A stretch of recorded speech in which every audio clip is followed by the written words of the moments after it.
Alright, I'm back for the second video of the day. A video I've been meaning to do for a while, which is my 2018 so far video. I'm going to start by going through alphabetical order of the albums I've got. And then I'm also going to, at that point, go through and kind of pick my favorites and some albums that I've listened to that I don't own yet, and albums that I haven't given a listen to yet, but I've been meaning to. I'll start with the most recent release, which is Alice in Chains' Rainier Fog. I'd take it out and show it, but I just did an unboxing of this and the bundle I got for it on Friday. So you can check that out. This is their latest album, their third album with their current vocalist, which is William Duvall. The second album is Ava Luna's cover album of History de Melody Nelson.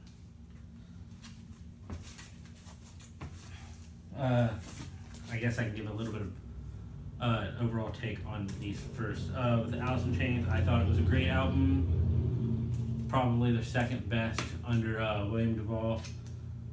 I'd say it's better than The Devil Put Dinosaurs Here, which was their album released before this in 2013, I believe. But not quite as good as Black Gets Way Blue, which is their album that came out in 2009. Overall, I think it's a pretty solid album. I've only given it a couple listens so far because it's only been out for about half a week. So I haven't had a full chance to really get a complete grasp on my feelings for it.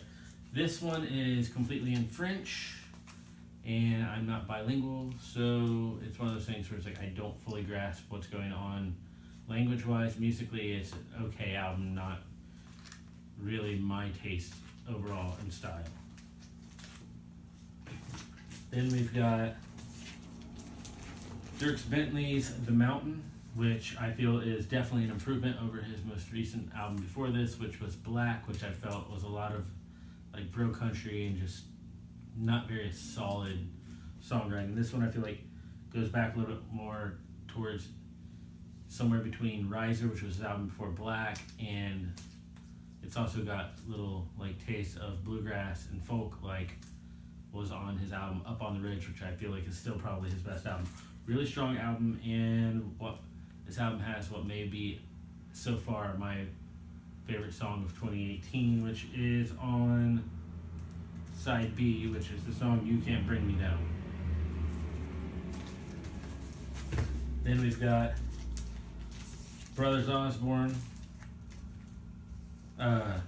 Port St. Joe. I can't remember if I showed this or not in my Record Store Day video, because there's a regular, which is like a sea glass, like blue.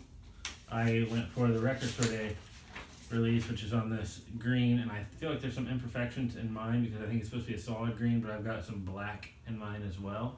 So I feel like whenever they were making the pressings, they hadn't fully cleaned it off, and I ended up with a little bit of black in mine. It didn't affect the listening of it in any way, shape, or form.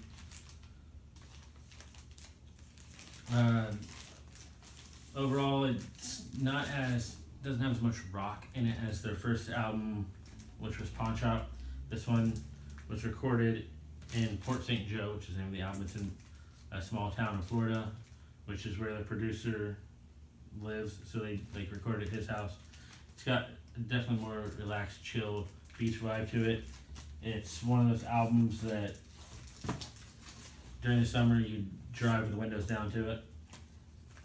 Then I've got Chvrches' latest album, which is Love Is Dead. I've only given it a couple listens. I feel like it's a pretty decent album.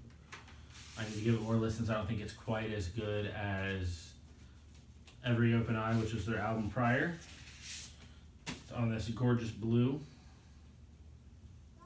It's kind of a splattered marble on there a little bit that you probably can't really see on here. There's some darker blue on it as well. Almost kind of matches the blue that's on the X over the heart, which is on the Love Is Dead on the front cover there. This comes in a gatefold.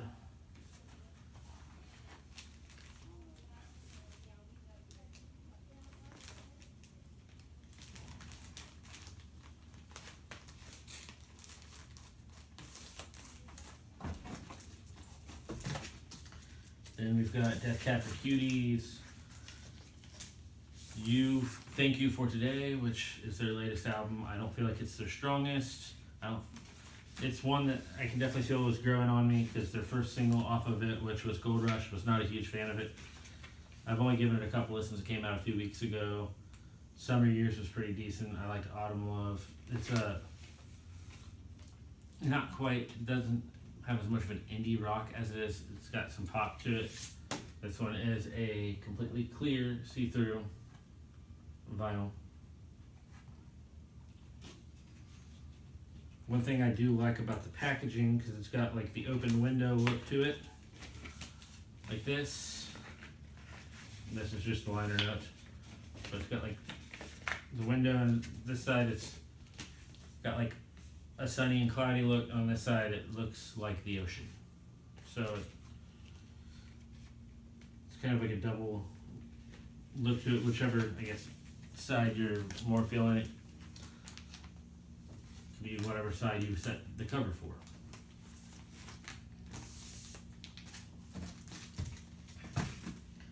Then we've got Great Peacock, which is a band I had never heard of until I got this in a vinyl box. And honestly, really, really, really enjoy this album. I need to give it a few more listens. I've given it a handful of listens so far. It's got like a little bit of country, folk, sometimes a tiny bit of southern rock vibe to it. Definitely an Americana vibe. Really enjoyed this album. We've got Kacey Musgraves, Golden Hour, which a lot of people have really enjoyed. It's a really solid album. I think this might be a colored vinyl. I can't remember. It's been a little bit since I've listened, but I think it is. Give me a second. Yep. This one is also a clear vinyl.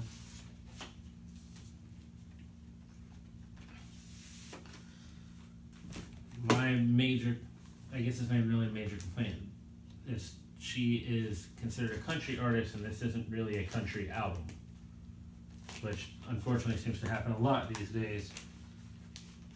But she's also someone that's always kind of played by her own rules, given the fact that on her first album, Same Trailer, Different Park, she referenced in her song Follow Your Arrow both homosexuality and smoking of marijuana, which both are still kind of taboo subjects, especially in the country community. But things are coming around a little bit, but she's always kind of stuck to herself a little bit and stuck to her guns. It's a pretty solid album. I honestly feel like Butterflies is one of the strongest songs, which is one of the first two songs she released, Butterflies and Space Cowboy, which both are really, really strong songs. I really enjoy this album, and I feel like it's worthy of a lot of the praise it's definitely getting. Then I've got Snow Patrol's Wildness, which is their first album since Fallen Empires, which I believe was released in Europe in 2011 and America in 2012, which I don't understand in this day and age why that's still a thing. But overall, this was an album where I wasn't huge on the songs initially, which was, I think Don't Give In was the first single. I was not a huge on it initially, but it grew on me, and overall I feel like it's a really strong album with songs like What If This Is All Love You'll Ever Get and Impress being, and Heal Me being some of the stronger tracks on the album. It's definitely planning on catching them live next month when they're here in Ohio. And the final album that I've picked up so far is Jack White's Boarding House Reach, which I got for a not slightly, but an upgraded price, because when I saw him live with a ticket, you got a CD or you could pay an upcharge and get the vinyl, which I did. I could have gotten the Third Man Records vault box with it, which had a different cover and it was colored and everything, but the first few songs that came out, I wasn't really sold on it, so I didn't pick up the vault. Overall, it's an alright album. It's one where one of the record stores I tend to go to had a listening party for a couple weeks beforehand, and as an album it's really good, but I feel like the songs themselves that were released initially were not the strongest tracks, because it's more of an album as compared to a collection of songs. it's a pretty solid album. There were a couple other albums I've listened to that I don't own yet, like Stone Temple Pilots' most recent. I think it's actually just called Stone Temple Pilots. It's a pretty solid album. It's the first album with Jeff Coote, I think is how you pronounce it, which is their new singer. Close Your Eyes. It's almost like hearing Young Scott. Really solid album, and they put on a great show live. Also, Breaking Benjamin's album Ember, which I'm planning to pick up at some point. Really strong album. But if you don't like Breaking Benjamin, it's not really going to be an album that changes your mind. Stick to pretty much what sounds like Breaking Benjamin. So if you like Breaking Benjamin, you like the album. If you don't like them, it's not going to change your mind.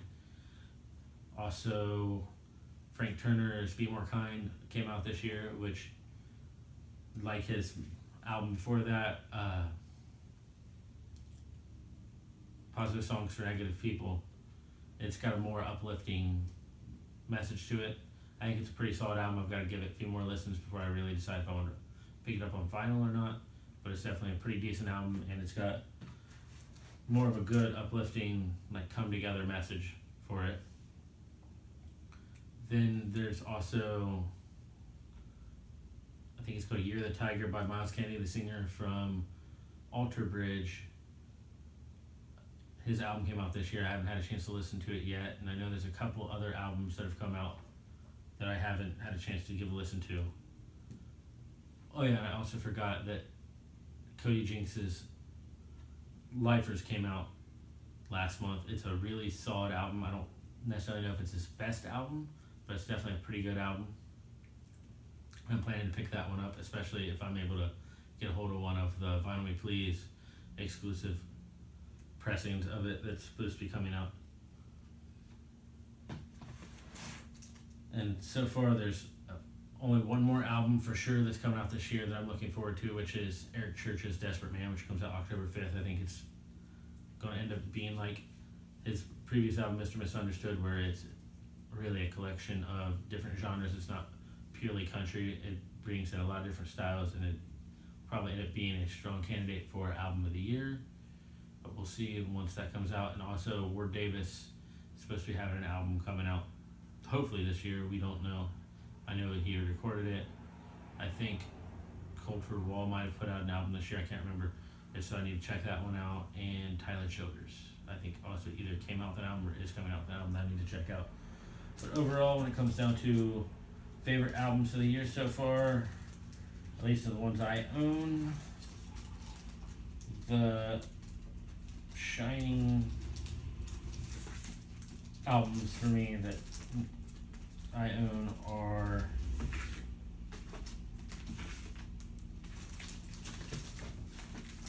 Alice in Chains, Rainier Fog, which I wouldn't quite put it as my album of the year yet. If I give it a few more listens, it could still continue to grow on me. I feel like All I Am, is probably, which is the closing track, is probably the strongest track on the album in my opinion. But I know a lot of people have said different tracks. I know Red Giant's gotten a lot of people's attention.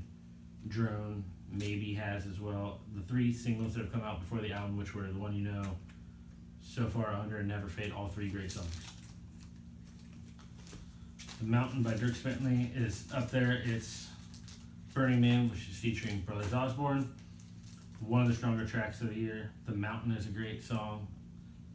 Living, Woman Amen, which sounds more of like a Mumford & Sons song. It's okay. It was a pretty decent foray for releasing for a first single to the radio. You Can't Bring Me Down, which is my favorite song on the album. Nothing But On But the Stars and Goodbye, Telluride, and My Religion. Those three are probably maybe the weakest songs on the album. Whereas Stranger to Myself is pretty decent. Traveling Light featuring Brandy Carlisle is a really good song. And then How I'm Going Out, one of the stronger tracks on the album. That's definitely up there. Kacey Musgraves, Golden Hour, great album. I wouldn't quite put it as my album of the year, but it's definitely a strong album overall, and I feel like it's going to bring her a lot of new fans. Wildness, we'll see if it grows on me more. Really enjoy this album. I think it's a strong album, and pretty much it's just Snow Patrol continuing to be Snow Patrol, putting out really solid albums and solid work here. But my album of the year so far, Brothers Osborne, Port St. Joe. I feel like from top to bottom, it's the strongest album I've heard so far. Slow Your Roll, which is the opening track, it's definitely more of a chill, laid-back vibe. Then it kicks into Shoot Me Straight, which is like 6.5 minutes long, and the whole second half of the song is pretty much just a jam session. I Don't Remember Me Before You, great love song. It's definitely got a laid-back vibe. Weed, Whiskey, and Willie, which comes in at 4 minutes and 20 seconds long. Big surprise there. Which is a song where I would say kind of like record year from Eric Church, but it's basically saying his 3 favorite things, don't take away from him, which is his smoke, which is the weed, jug of brown liquor, which is the whiskey, and his country music, which is Willie Nelson. I remember seeing that song live in 2016. They said they had just written it like a couple weeks prior when they played at Country concert in Fort Laramie, Ohio, and it was a couple months after they had released their first album. Tequila Again, which is a song which basically is a metaphor of his love for tequila, and the hangover following it is basically like a relationship and a heartbreak that follows. Couple Wrongs, Making It Alright. Another one of those songs where it's like a relationship isn't going to work, but you just keep going back. Pushing Up Daisies, Love Alive, very laid back, enjoyable track. Drink Like Hank, which is one of the more rocking tracks on the album. A Little Bit of Trouble is not bad. It's not as one of the memorable tracks. And then While You Still Can is probably the best way to close the album. It's definitely one of those songs that really hits you and you sit there and think, okay, yeah, like how to live properly and like make sure you're getting along right with friends, family, and just trying to be better for the world. But overall, this is my album of the year so far, and we'll see by the end of the year how I'm feeling. So I hope you all have a great day, and keep on rocking. Let me know what your favorite album of the year is so far.